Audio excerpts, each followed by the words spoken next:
So when it comes to melons, they are some of my all-time favorite fruits. I'll tell you what, nothing beats a good melon in the middle of summer.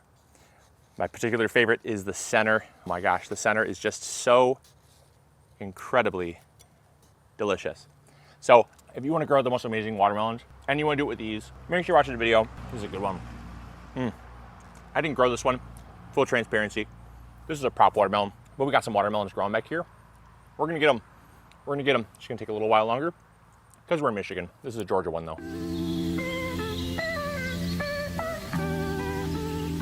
All right, so the first thing that I wish I would have learned about growing melons when I first started growing them is that if you want to have success and you live up north, like we do here in Michigan, you want to go with a small personal sized melon.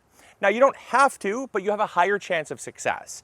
Whether it be like Sugar Baby or a Black Diamond, any of those smaller melons, like the one that I was eating, are way more likely to actually get to full size before your summer's over. Watermelon love a very hot, humid environment, and that's why places like Georgia grow the most amount of melons here in the United States, is because of their climate that they grow in. And so if you live up north, you can grow larger melons. It's just there's a higher chance of failure. So if you're starting out, at least for a beginning gardener, before you learn all the tips and tricks and really get it nailed down, I'd highly recommend starting with a personal size melon. We're growing Crimson Sweet back here, and actually Crimson Sweet's right here, but we have Crimson Sweets that are just starting to form, and they're about that large right now. And so they still have a long way to go, and we're already halfway through summer. And so it just goes to show that even when it's been so hot like it's been, it still takes a long time. And with the shorter season that we have, go smaller. You'll thank me. So in our garden we've got here, this is the Crimson Sweet. Like I said, absolutely beautiful. Just a little one right now. I mean, only size of maybe a golf ball or a little larger than that, but they're coming along. And we also have here a green-fleshed honeydew, getting really nice size. And we have back there a Hale's Best Jumbo Cantaloupe, all kind of growing in the same area. This is kind of our melon patch this year.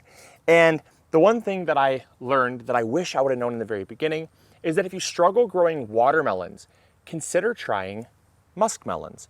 Cantaloupes, honeydews, muskmelons, anything from kind of that family of melon, they actually are far more likely to get full size. They mature a little faster and they're a little more forgiving than the actual watermelon. Now, obviously not if you don't like honeydew or cantaloupe, you might be out of luck.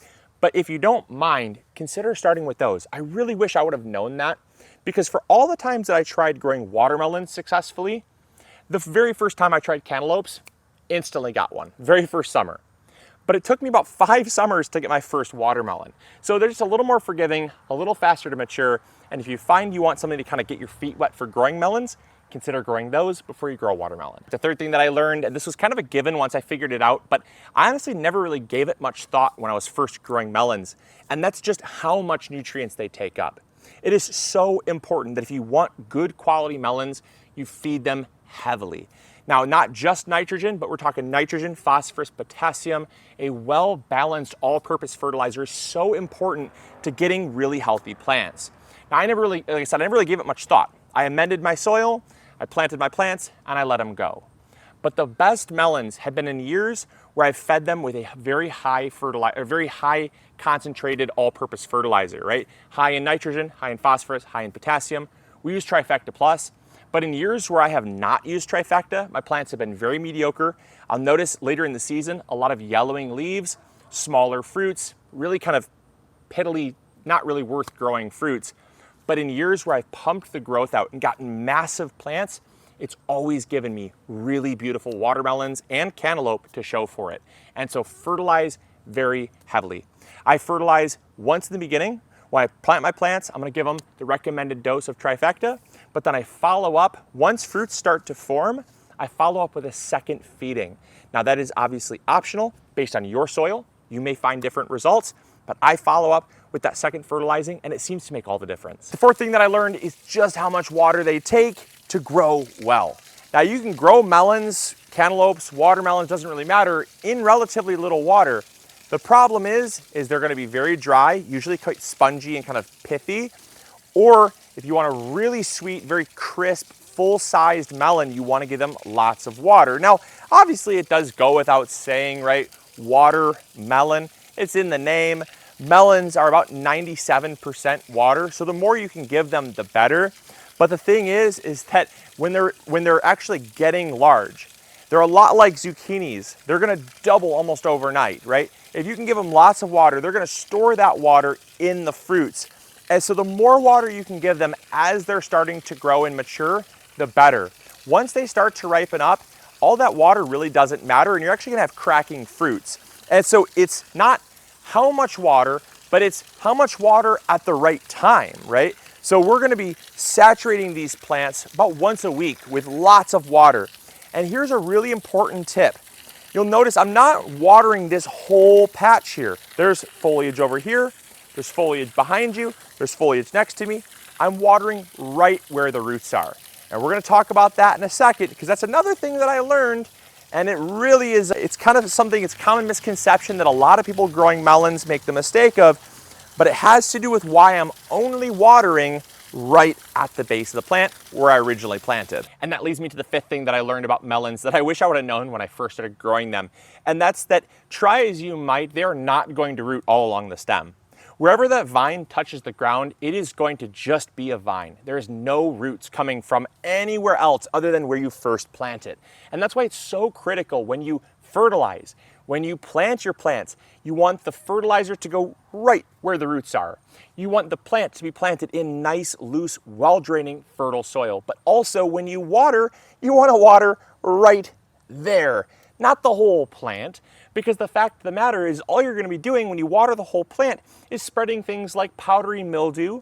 You're going to be inviting things like earwigs and slugs into the garden, and you're really going to be encouraging disease and problems. Keep the water right where the roots are, because they're not going to be like pumpkins. Pumpkins, on the other hand, if you bury parts of the stem, they're going to set down roots. Pumpkins and watermelons are not the same.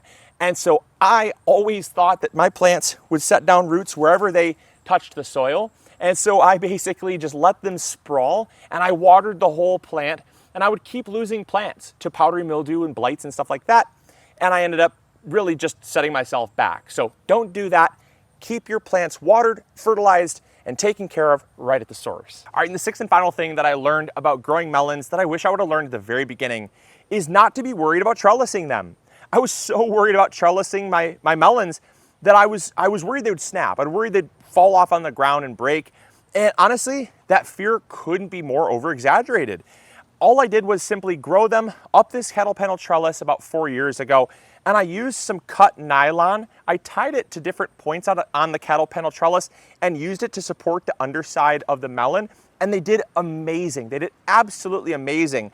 I even know of people growing things like small pumpkins and stuff up these trellises. You know, you really have to get a lot of weight and a lot of wind blowing them for them to fall off. Anything under 5 pounds is very feasible.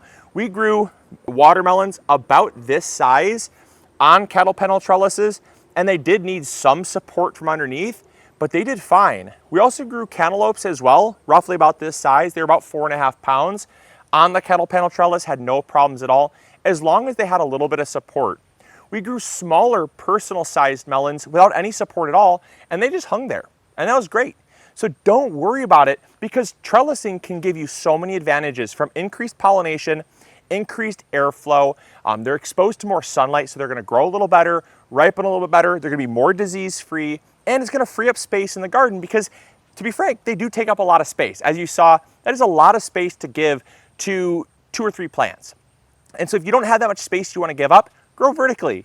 And so I hope you guys enjoyed. I hope you all learned something new. I really hope that you'll try growing melons, because honestly, they're amazing. So good. So I hope you guys enjoyed. If you did, make sure to hit the like button, subscribe if you haven't already, and let me know in the comments box down below what melons you're growing. We'll catch you all later. See ya. Bye. Hey, thank you so much for watching today's video. I really appreciate it. If you enjoyed, consider checking this one out. You'll probably enjoy it just as much. I want to thank you so much for your viewership, because without it, this channel would not be as amazing as it is. If you haven't subscribed yet, it's free. Consider doing that. We upload every Monday, Wednesday, and Friday, rain or shine. And if you need any garden tools, supplies, or seeds, check out MIgardener.com. We got you covered. See you guys in the garden. Bye.